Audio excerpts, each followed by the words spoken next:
This story occurs just after Jesus was returning from a trip across the Sea of Galilee to visit another city. And when Jesus returned, there was a huge crowd waiting for him, for they had been expecting him. And a man named Jairus, a synagogue official, came up and fell down at Jesus' feet, for his only child, a little girl about 12 years old, was dying. "My little girl is dying," he said. "Please, come to my house and lay your hands on her, that she may be well and live." And Jesus was going with him, and the crowd was just pressing about him. And there was a woman in the crowd who had been sick for 12 years with a hemorrhage, a flow of blood. And she had been suffering much at the treatment from many physicians. She had spent everything that she had, and she had not grown any better, but instead had become worse. And she comes up behind Jesus, and she reaches out and she touches his robe. For she was thinking, if I can only touch his clothing, I will be made well. And immediately she felt the flow of blood stop, and she felt within herself that she was healed. And Jesus stopped, and he turned and he said, "Who touched me?"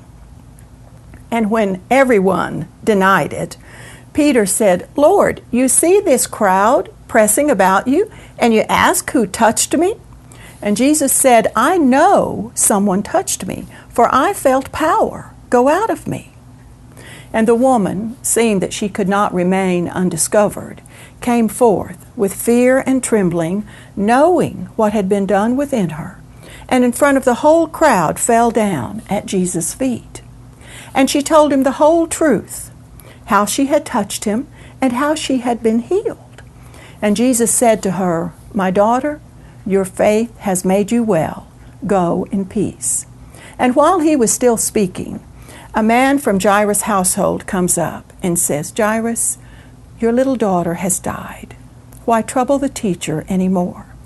And Jesus overheard this, and he said, "Jairus, do not be afraid. Just believe, and your daughter will be healed." And when they came to Jairus' house, people were wailing and crying and weeping. And Jesus said, "Stop crying. She is not dead. She's asleep." And they laughed at him because they knew that she was dead. And when Jesus went in, he would not allow anyone except Peter, John, and James, and the mother and father of the girl to go in with him. And he took her by the hand and he said, "Little girl, get up." And immediately her spirit returned to her, and she got up and walked. And Jesus told them to give her something to eat. And her parents were astonished. And Jesus said, "Don't tell anyone what has happened." And this ends the true story from the Word of God, how Jesus raised a young girl to life and healed a woman who had been sick for 12 years.